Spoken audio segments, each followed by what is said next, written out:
Donc on va commencer alors. Donc le sujet aujourd'hui, c'est le terrorisme, une modélisation des risques dans un monde en évolution. Et on va vous présenter en fait comment est-ce qu'on a pu intégrer cette vision du risque dans le cadre d'un modèle interne. Donc tout d'abord, on va se présenter rapidement. Guillaume. Oui. Bonjour, Guillaume, je suis CAD Modeler chez Guy Carpenter, et en particulier donc, pour la modélisation du terrorisme. Bonjour à tous, je suis Marc Bagari, je suis responsable de l'équipe des actuaires à la réassurance du groupe Groupama, et donc en particulier en charge de la validation de la conception de modèles internes. Bonjour, je suis Jonathan Carsanti, senior manager dans le cabinet Oliver Wyman. Et bonjour, Julie Surgé, en charge de l'équipe analytique chez Guy Carpenter. Donc pour se remettre un peu dans le contexte, on va se rappeler quelques événements historiques importants. Je pense que vous en avez la plupart en tête. Les attentats du 11 septembre 2001, forcément le plus important historiquement. Donc les attaques contre le World Trade Center à New York et le Pentagone qui ont causé des pertes humaines et matérielles massives. Ces dommages matériels ont été estimés à plus de 50 milliards de dollars, ce qui a conduit à des changements majeurs dans les polices d'assurance, notamment en ce qui concerne les exclusions des couvertures pour les actes de terrorisme. Également, les attentats de Madrid, attentats à la bombe dans les trains de banlieue, qui ont fait plus de 190 morts, des milliers de blessés. Les dommages matériels ont été également considérables, avec des coûts d'assurance élevés pour les infrastructures touchées. Les attentats de Londres en 2005, plus de 50 morts, de nombreux blessés, des attaques à la bombe dans le métro de Londres qui ont causé des pertes humaines et des dommages matériels importants. Les attentats de Paris de 2015, on les a tous vécus d'assez près, effectivement, puisqu'on a eu Charlie Hebdo en tout début d'année, les prises d'otages également dans le magasin Hypercacher, imprimerie par les frères Kouachi, en début d'année également, et aussi en novembre, avec les attaques simultanées dans plusieurs restaurants et le Bataclan, et aussi le Stade de France. Donc surtout des pertes humaines tragiques, des dommages matériels également, et des coûts importants également dans le monde de l'assurance. Et le dernier qu'on met en exemple ici, ce sont les attentats de Nice, avec l'attaque au camion sur la promenade des Anglais qui a causé d'importantes pertes humaines. Ces événements ont non seulement causé des pertes matérielles donc importantes, comme on l'a déjà dit, mais ont également conduit à des changements dans la manière dont les polices d'assurance le couvrent et comment également la réassurance le couvre. Donc avec une attention accrue sur la gestion des risques et la couverture des pertes liées à de tels événements. En termes de définition, donc un acte de terrorisme, on peut dire que c'est l'emploi systématique de la violence pour atteindre un but politique. Donc on a l'article 421-1 du Code pénal, que je vous inviterai à aller voir si vous voulez plus de détails, bien entendu, qui énumère les infractions pénales de droit commun pour le terrorisme. Donc il peut s'agir d'atteinte à la vie ou à l'intégrité d'une personne, de séquestration, de vol, de dégradation, les infractions en matière de groupes de combat, de mouvements dissous, en matière d'armes, de produits explosifs ou de matières nucléaires. On a également donc, l'article L126-2 du Code des assurances en France qui traite des conséquences des actes de terrorisme sur les dommages matériels. Il stipule que les assureurs doivent indemniser les victimes de dommages matériels causés par des actes de terrorisme, sous certaines conditions. L'article 126-1, lui, stipule également les dispositions concernant les dommages corporels causés par des actes de terrorisme. Il précise que les victimes de tels actes ont droit à une indemnisation pour les préjudices corporels subis. Elle est généralement couverte donc, par le FGTI, le Fonds de garantie pour les victimes. Elle couvre notamment et vise à protéger donc, ces victimes, notamment face aux conséquences physiques, psychologiques de ces actes. Et l'article a été étendu également au NBCR en 2005, que l'on nomme ici, donc, ce sont les attaques nucléaires, bactériologiques, chimiques et radiologiques. En contrepartie, les assureurs obtiennent la protection de l'État et la couverture d'assurance se fait au travers des polices incendie. Donc, si on reprend un petit peu d'histoire également sur comment ça s'est passé en termes d'évolution de la couverture terrorisme, à la fois dans les polices, mais également dans la partie réassurance, puisqu'on a quand même eu des événements déclencheurs sur chaque étape. On a donc la loi de 1943, qui est une obligation faite aux sociétés d'assurance de payer les dommages subis qui résultent d'actes de terrorisme ou de sabotage, et remboursement auprès d'un fonds d'attentat à l'époque, alimenté pour une contribution assise sur les contrats. Sur les périodes de 1950-1965, c'est la décolonisation. développement de couvertures spécifiques qui couvrent les actes de terrorisme et de sabotage dans le cadre d'actions concertées, des émeutes et mouvements populaires. Période de 70 à 85, il y a la loi du 3 janvier 77 qui instaure un recours sur indemnisation auprès de l'État pour des victimes de dommages corporels. Les pouvoirs publics demandent en 82 aux assureurs de prendre en charge les dommages matériels directs consécutifs aux attentats dans le cadre d'actions concertées. Donc les assureurs prévoient un dispositif pour les contrats risques simples, industriels et automobiles de la couverture de ces attentats. Et également pour éviter un dispositif légal obligatoire pour licitation des nouvelles garanties engagées en 83. La loi de 82 autorise la CCR à réassurer. Donc on sait que c'était aussi l'année pour la partie CatNat, mais également sur la partie terrorisme, avec la garantie de l'État. Les dommages incendies et explosions liés au terrorisme et actes de sabotage donc, sont couvertes, avec garantie privée dans le cadre d'émeutes et mouvements populaires. Entre 85 et 2000, on a la loi de septembre 86 qui rend obligatoire l'inclusion des garanties attentats pour l'ensemble des polices assurance dommages en France. Donc on a déjà vu l'article L126-2. Le décret de 87 qui interdit les franchises et limites différentes des garanties de base. Création d'un fonds, donc le FGTI qu'on a déjà présenté tout à l'heure. Et enfin, dans les années 2001 à 2005, donc on a eu le World Trade Center. Donc la réaction du marché de la réassurance a décidé d'exclure la couverture du terrorisme dans les contrats qui couvrent les grands risques.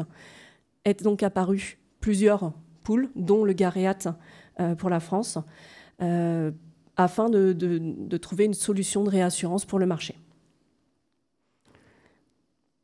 Le terrorisme NBCR également arrive après 2005, donc on l'a évoqué tout à l'heure suite à la redéfinition de ce qu'est le terrorisme.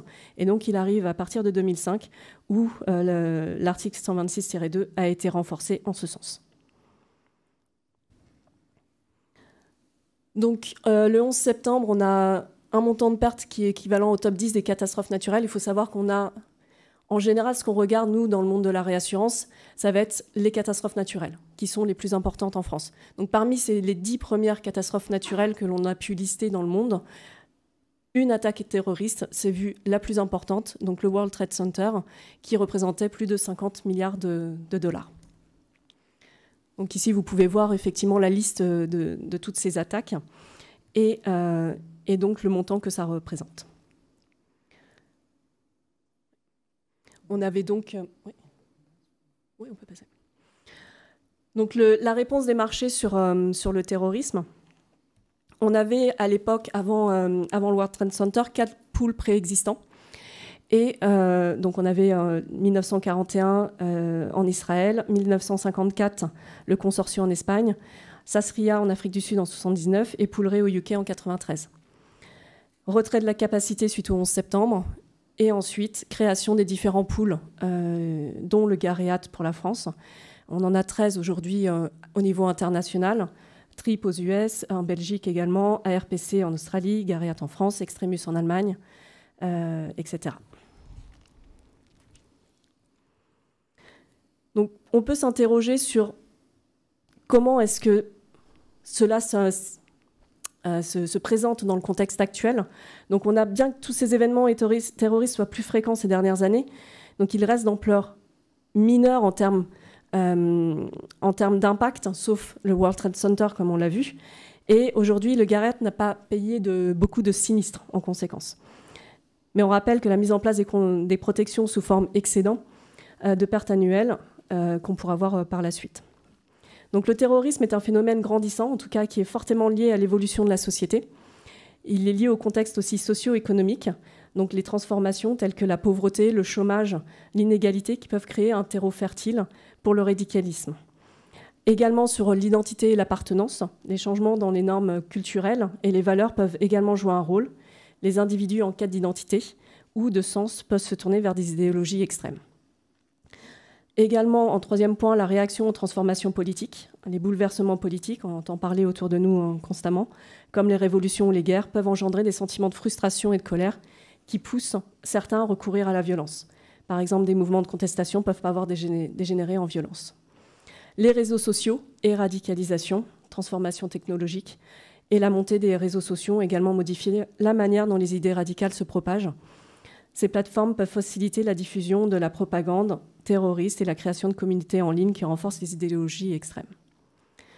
Ces éléments permettent donc de poser le contexte. Notre vue a été assez rapide, parce qu'on a d'autres éléments à voir, mais maintenant on va plutôt se concentrer sur la partie modèle. Et donc je laisse la parole à Jonathan. Merci Julie. Donc effectivement, comment modéliser le risque terrorisme et surtout comment modéliser le risque terrorisme dans un contexte de modèle interne. Alors déjà, comment est pris en compte le risque terrorisme dans Solvabilité 2 en formule standard? En réalité, l'article 132 des règlements délégués nous dit que le SCR lié aux catastrophes d'origine naturelle pour la branche incendie correspond à la perte totale de la somme assurée, là où la concentration de l'assureur est maximale sur un rayon de 200 mètres. Pour cela, sur les biens qui sont couverts aux dommages dus à un incendie ou une explosion, et elle y met une petite précision, y compris à la suite d'une attaque terroriste. Alors la formule standard, elle a ses avantages et ses inconvénients. Dans ses avantages, aucun risque qui au final n'est laissé pour compte. On y retrouve à la fois quelque chose qui s'apparente à de la conflagration, donc une accumulation de biens et un incendie ou une explosion. On y voit par exemple ce qui a pu se passer sur des sites Céveso, avec notamment AZF quelques jours d'ailleurs après le World Trade Center. Et on y trouve aussi le risque d'attaque terroriste. L'inconvénient, c'est que les deux, ils sont ensemble, et dans le cadre d'un modèle interne, là où il y a des éléments qui sont intrinsèquement très différents, à la fois en termes de fréquence, mais aussi de localisation, c'est-à-dire dans le cadre d'attaque terroriste, ou dans le cas de conflagration, on va avoir des localisations type Céveso, qui sont plus sujettes à de l'explosion ou de l'incendie accidentel, là où, par exemple, sur des attaques terroristes, on va viser des lieux publics où les personnes peuvent s'y rendre. Et donc, tout l'intérêt d'avoir, lorsqu'on est en modèle interne, de développer, ou qu'on souhaite avoir un modèle interne, de développer le terrorisme dans le cadre du modèle interne. Alors comment est-ce qu'on pourrait modéliser le risque terroriste, même dans un contexte de gestion des risques et de connaissance de ses propres risques? On peut d'abord modéliser via des scénarios déterministes dits maison, c'est-à-dire qu'il faudrait dans un premier temps avoir une très bonne connaissance de son portefeuille, comprendre quelles sont les expositions qui peuvent être sujets au risque de terrorisme, et puis essayer de voir une vision à 50, 100, 200 ans, quel pourrait être le bicentenaire, quel serait le scénario, quel type d'attaque. Donc ça demande une certaine expertise pour créer ces scénarios maison. On pourrait imaginer un modèle type modèle actuariel, fréquence-sévérité. Quelle est la fréquence d'une attaque terroriste sur mon portefeuille, et pareil, quelle sévérité lorsqu'une attaque surviendrait. Alors c'est assez difficile à estimer parce qu'il y a au final assez peu de données d'attaques terroristes et d'historique d'attaques terroristes en France. On pourrait faire une modélisation déterministe, type comme les scénarios déterministes internes, mais avec un modèle 4 propriétaire, ou alors on pourrait faire une modélisation stochastique via un modèle 4 propriétaire, ce qui est d'ailleurs le plus souhaitable dans le cadre d'un modèle interne, et c'est ce que nous avons mis en place avec Groupama. La modélisation stochastique via un modèle catastrophe propriétaire. Alors comment ça fonctionne un modèle 4? Quelques rappels. Un modèle 4, on peut le schématiser en 3 modules auxquels viennent se brancher les données d'exposition. Dans un premier temps, il va y avoir un module aléa qui va venir modéliser et générer les événements catastrophes. Donc on va créer les événements, quel type d'attaque et où est-ce qu'ils se situent. Il va y avoir un module vulnérabilité. Le module vulnérabilité, il va convertir l'aléa en un dommage physique, donc c'est-à-dire à chaque attaque, on va donner un taux de destruction au bâtiment à la suite d'une attaque. Et enfin, il va y avoir le module financier qui va calculer la perte associée aux événements. Viennent s'ajouter les données d'exposition. Ces données d'exposition vont permettre de tenir compte des caractéristiques des biens, à la fois dans la vulnérabilité et dans le financier. C'est-à-dire qu'on va pouvoir tenir compte du type de bâti, des bâtiments, si c'est du béton armé ou si c'est de la brique, le taux de destruction peut être différent, et à la fois la perte financière, on va pouvoir tenir compte des franchises et des limites des polices d'assurance. Donc ça, c'est dans le fonctionnement d'un modèle 4, c'est comme ça qu'on peut le représenter. Alors, parmi les logiciels propriétaires de modélisation, il y en a 3 qui ressortent assez fortement pour la modélisation du risque terrorisme. Le premier, c'est le logiciel Touchstone de Verisk. Le deuxième, c'est le logiciel PTM de Moody's ou sa version plus récente HD. Et ensuite, il y a le logiciel Sunstone de Guy Carpenter. C'est le logiciel Sunstone de Guy Carpenter que Groupama a choisi de retenir dans sa modélisation. Alors, comment est-ce que l'on a fait pour pouvoir choisir un logiciel plutôt qu'un autre? On a fait ce que l'on appelle un scoring des modèles, c'est-à-dire que l'on prend les différents modèles et on vient venir réaliser des tests, qu'ils soient qualitatifs ou quantitatifs, afin de pouvoir scorer, donner une note à ces différents modèles. Et on a réalisé 9 typologies de tests dans lesquelles vous pourrez retrouver quelques exemples. Et dans les types de tests, on a testé le modèle en tant que tel, quelle est sa qualité dans la documentation par exemple, ou la plateforme, quel paramétrage dans la plateforme il est possible de faire, par rapport aux fournisseurs et la continuité de l'offre. Dans Solvabilité 2, il y a beaucoup de choses qui rentrent en compte sur la continuité de l'offre et l'historisation des versions des différents modèles. Il y a l'exposition aussi. Est-ce que, par exemple, le logiciel propose de géocoder les différentes expositions, donc c'est-à-dire placer les bâtiments comme un point sur la carte, et comment on fait lorsque on n'arrive pas à bien géocoder les différentes expositions. L'aléa, par exemple, est-ce que les fréquences ou les périodes de retour des attaques terroristes correspondent bien à de l'historique? La vulnérabilité, le financier, donc on retrouve les différents modules du modèle 4. Et est-ce que c'est typiquement un logiciel qui est largement adopté sur le marché? D'autres tests aussi, plus sur le portefeuille de Groupama avec les différentes pertes qui pourraient être modélisées via ce portefeuille-là. Donc je vais laisser mon collègue Guillaume vous présenter le logiciel Sunstone. Alors ça va être relativement bref, hein. C'est une plongée dans ce logiciel. Qu'est-ce qu'on trouve à l'intérieur? Donc, comme Jonathan l'expliquait tout à l'heure, hein, le modèle, le logiciel envisage de représenter ce qui peut se passer dans la réalité, hein, donc c'est par définition imparfait. Néanmoins, on trouve donc, selon les 3 différents modules, hein, aléa, vulnérabilité et financier, on a déroulé en dessous de chaque boîte ce qu'on peut trouver. Donc en particulier, pour l'aspect aléa, on trouve différents types d'attaques terroristes, hein, qui peuvent être déployées sur le sol français, mais pas que. Ça peut être des attaques qui visent le property ou également la vie, le risque vie. Il y a également différents types de cibles qui sont envisagés, qui sont prédéfinis, c'est-à-dire qu'on peut trouver des commissariats, des écoles, hein, ce genre de lieux de rassemblement. Et l'intersection de ces 2 métriques sont connectées, sont appréhendées par des probabilités, hein, qui découlent directement des données historiques, hein, la fréquence des attaques de la Global Terrorism Database, qui est la base de données la plus fournie, à laquelle on peut accéder, qui est publique également. Alors, il faut que je vérifie ça. Je crois qu'ils ont un peu fermé le site maintenant, ou du moins il faut décliner son identité et s'inscrire. Mais en tous les cas, il me semble qu'elle est toujours accessible, et elle donne donc tout un luxe de renseignements, à la fois sur les groupuscules, sur l'origine, les motivations des différentes attaques, le lieu, le type d'armes employées et les conséquences.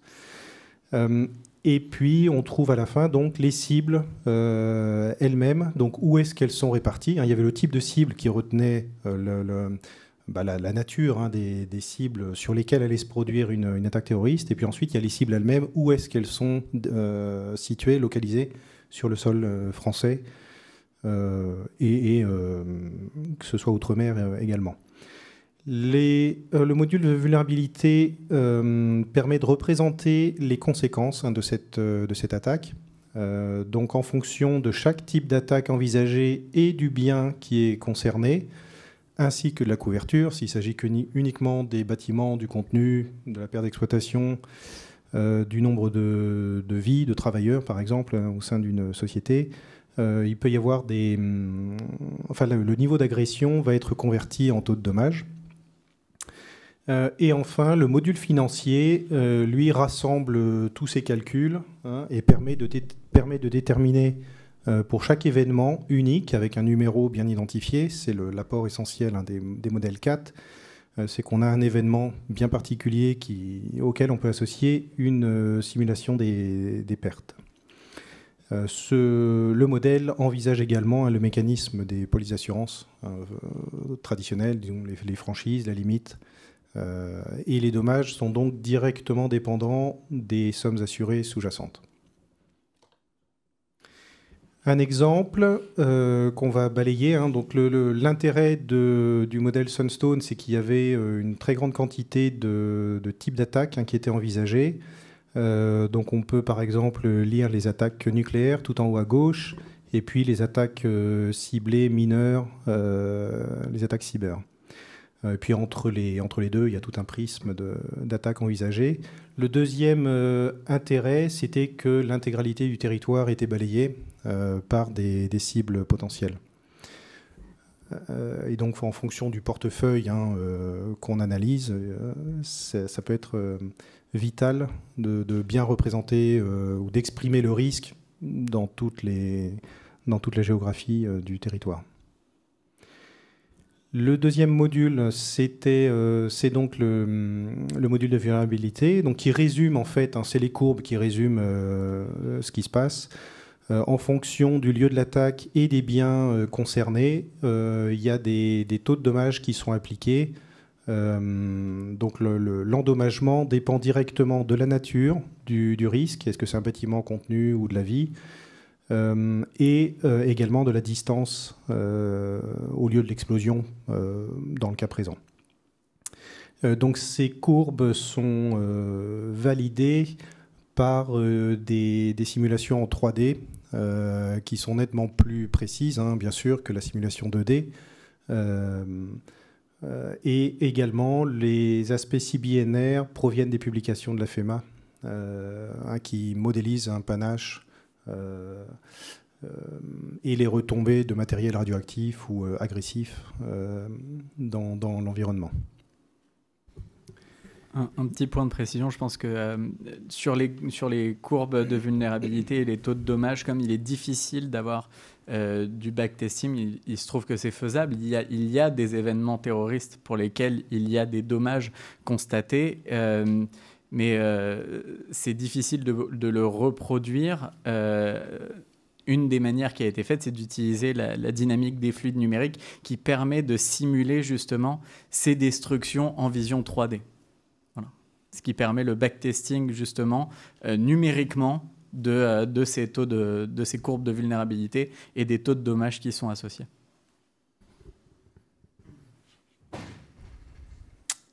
Et enfin, donc le module financier qui résume tout. Donc vous avez ici une représentation d'une attaque qui se situerait dans un environnement urbain, avec des cercles concentriques pour distinguer en rouge les dommages très importants des dommages dans la zone jaune beaucoup plus modérés.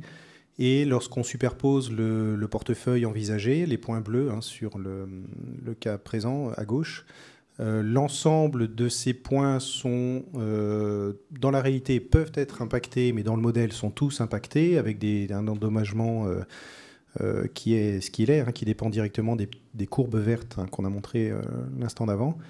Et pour chacun des événements qui est identifié avec un numéro unique, on peut le reporter sur la courbe de distribution des pertes qui est à droite, qui permet de représenter de façon probabiliste le risque.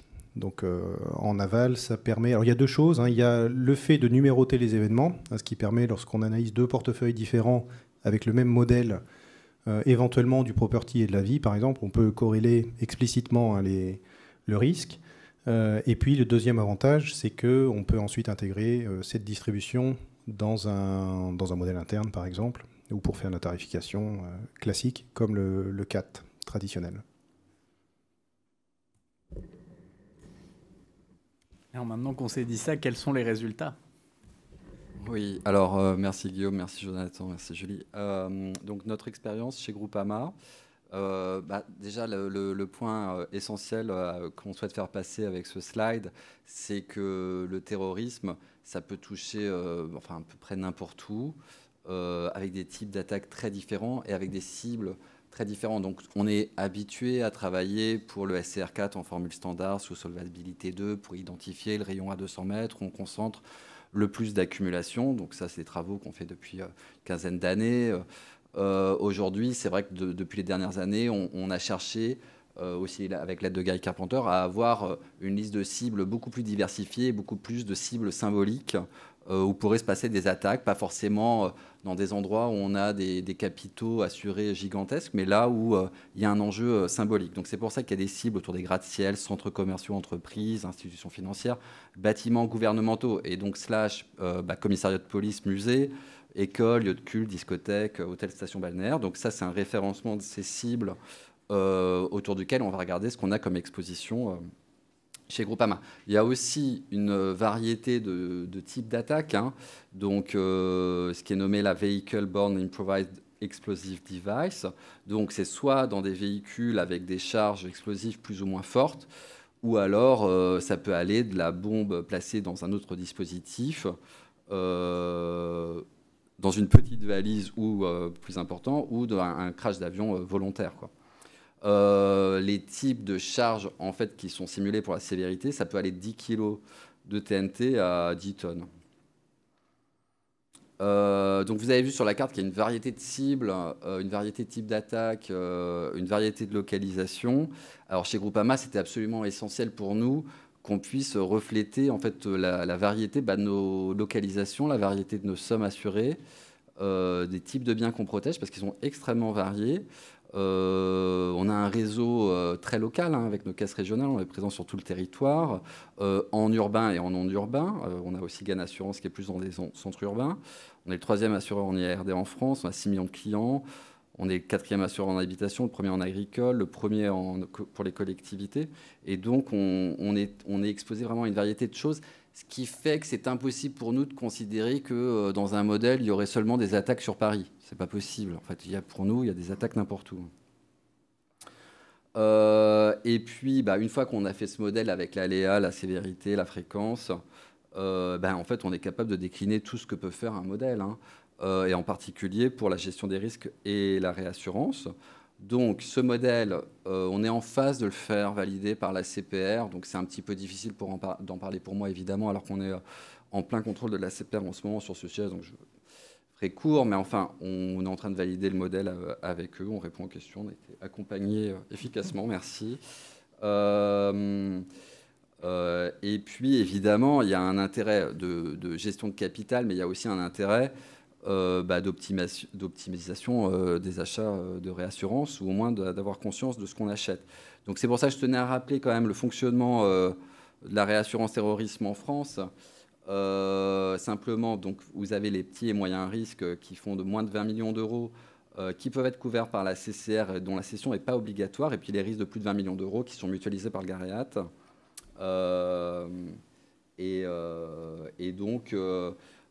avec une structure en trois étages, avec une réassurance jusqu'à 500 millions d'euros qui est co-réassurée par le marché, et puis ensuite les tranches GAREAT à partir de 500 et pour une capacité de 2,3, puis la garantie de la CCR placée chez GAREAT avec la protection illimitée de l'État.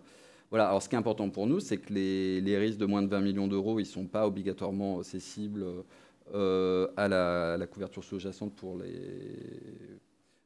ces petits risques, et puis donc on peut chercher à optimiser notre couverture. Donc c'est des choses avec lesquelles on pourra jouer, ou bien on pourra tester des scénarios. Je ne sais pas ce qu'on fera, mais enfin ça nous offre en tout cas la possibilité de connaître, de savoir exactement ce qu'on cède, de savoir les périodes de retour des points d'entrée de nos programmes, les périodes de retour des points de sortie, et d'avoir une gestion efficace du risque. Voilà, donc ça fait vraiment le lien entre la gestion du capital, la gestion des risques, l'achat de réassurance.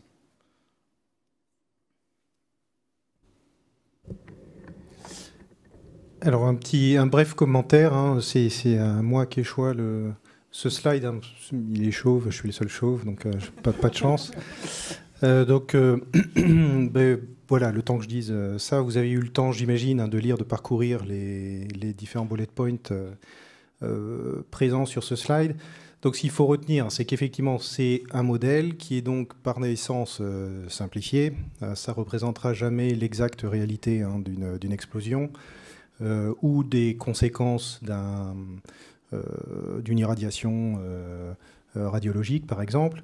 Mais enfin, l'ambition du modèle est clairement de représenter, d'être dans la bonne gamme, hein, dans le bon level pour quantifier le risque et puis en faire quelque chose, hein, pour naviguer cette gestion, hein, pour gérer ce risque. Qu'est-ce qu'on peut voir? Qu'est-ce qui était important ici? C'est que, par exemple, il y a différents types de constructions. Si on parle de bâtiments traditionnels, il y a différents types de constructions qui peuvent être envisagées, hein, la brique, la maçonnerie, le béton armé, les hangars en acier.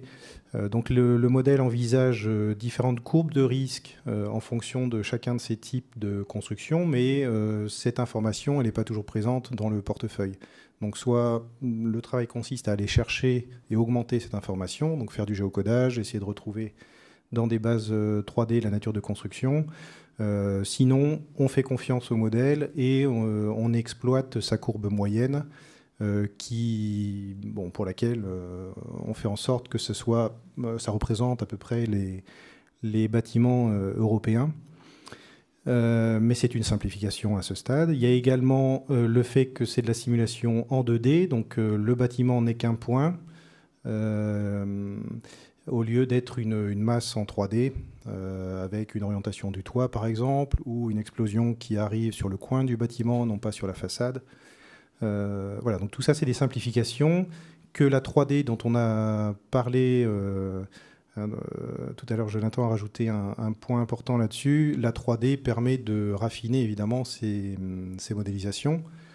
Simplement ici, comme l'ambition du modèle est de définir une courbe de probabilité, une courbe de ruine, il faut simplifier ce qui se passe. Et enfin, les explosions, par exemple, ou les types d'attaques. Donc Marc, on a cité un certain nombre. On a dit que ça allait de 10 kg à 10 tonnes. Donc il y en a de mémoire 6 ou 7 qui échantillonnent ce spectre. Hein, donc c'est un spectre qui est très large, évidemment. Donc résumer ce spectre en 5 ou 6 points, c'est sûr qu'une explosion réelle se situera quelque part entre ces points. Voilà. Donc, comme l'a brillamment dit Guillaume, hein, tous les modèles sont faux, mais certains sont utiles. Donc nous travaillons dessus aujourd'hui donc pour le risque terrorisme. Il faut savoir que dans le contexte actuel grandissant, qui est donc la transformation sociétale et donc qui est liée à cette évolution du terrorisme, il y a également une évolution forte dernièrement, et vous le savez, sur tout ce qui est partie SRCC, donc les émeutes et les mouvements populaires. On a eu les Gilets jaunes en 2018-2019, les émeutes au Chili, en Afrique du Sud, Naël en 2023 et bien sûr en 2024, la Nouvelle-Calédonie. Donc on travaille sur ces modèles à estimer tous ces événements. Donc le SRCC en fait également partie et c'est une prochaine ouverture que l'on fera par la suite pour avoir une meilleure vision du risque dans la couverture d'assurance et de réassurance. Donc si vous avez des questions, on est à votre disposition.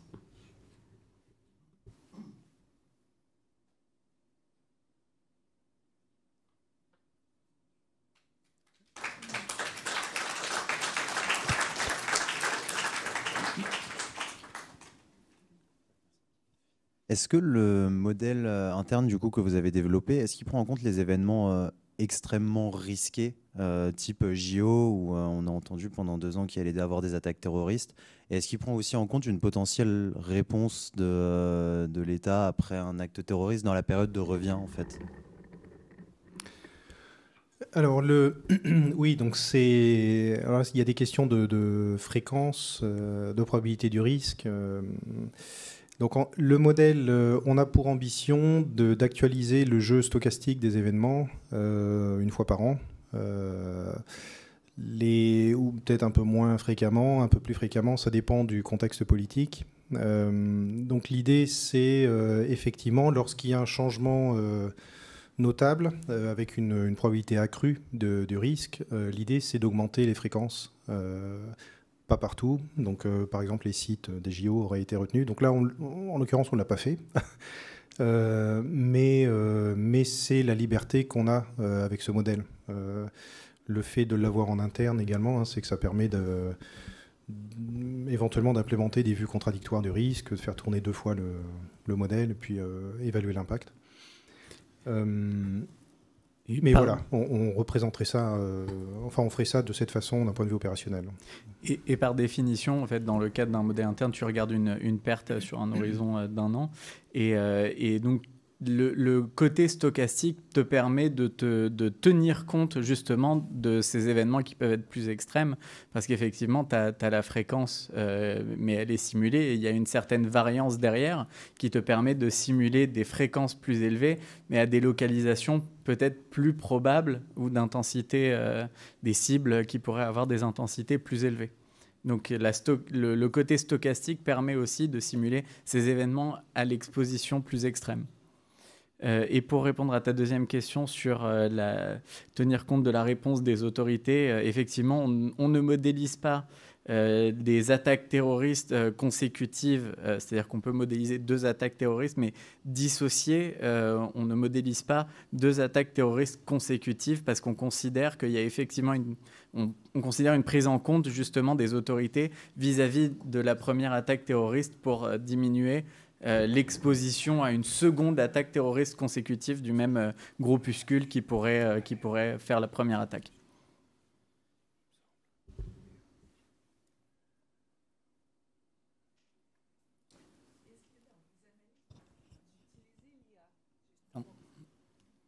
Est-ce que dans vos analyses, vous utilisez l'IA, vu que c'est une des thématiques du jour, hein. Ou sinon, est-ce que vous voyez comment vous pouvez faire appel à un certain nombre, ChatGPT, génératif, que sais-je? Tout évolue, quoi qu'il arrive. Donc, nous, on continue à améliorer nos modèles au jour le jour. Aujourd'hui, en tout cas, il n'y a pas d'utilisation de l'IA à ce stade, mais on travaille avec des sociétés aussi pour améliorer nos modèles. Et donc, ça peut évoluer. Oui, et puis c'est vrai que de notre point de vue chez Groupama, c'est important aussi qu'on maîtrise et qu'on comprenne le risque. Donc c'est vrai que d'avoir un modèle qu'on peut décomposer entre l'aléa, les expositions, la sévérité, c'est important aussi pour nous de pouvoir expliquer ce qui se passe en fait.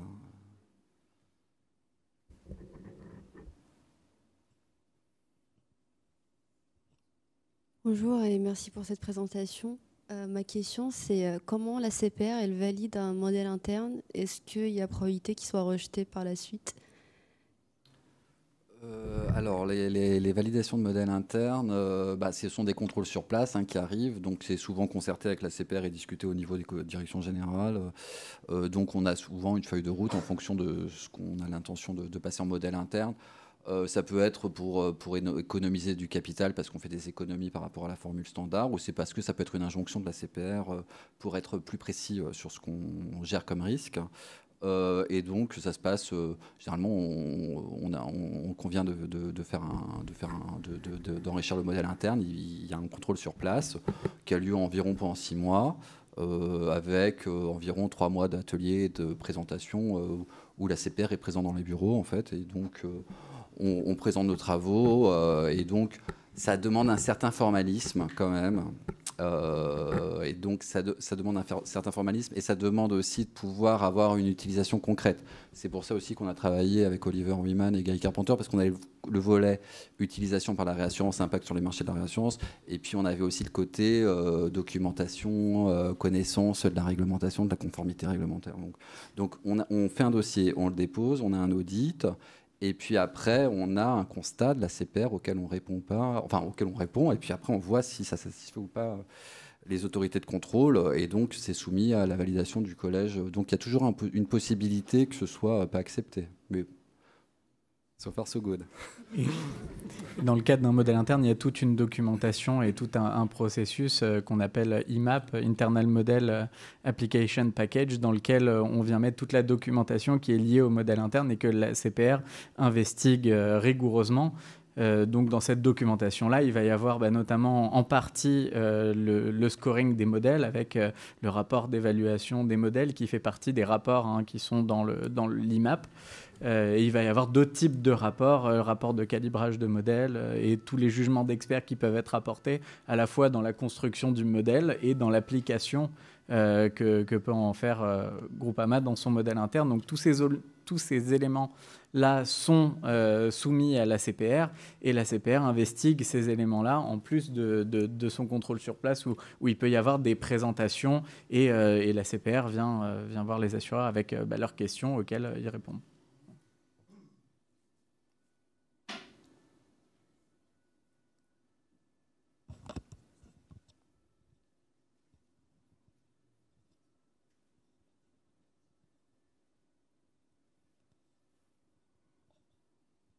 Merci beaucoup. Merci.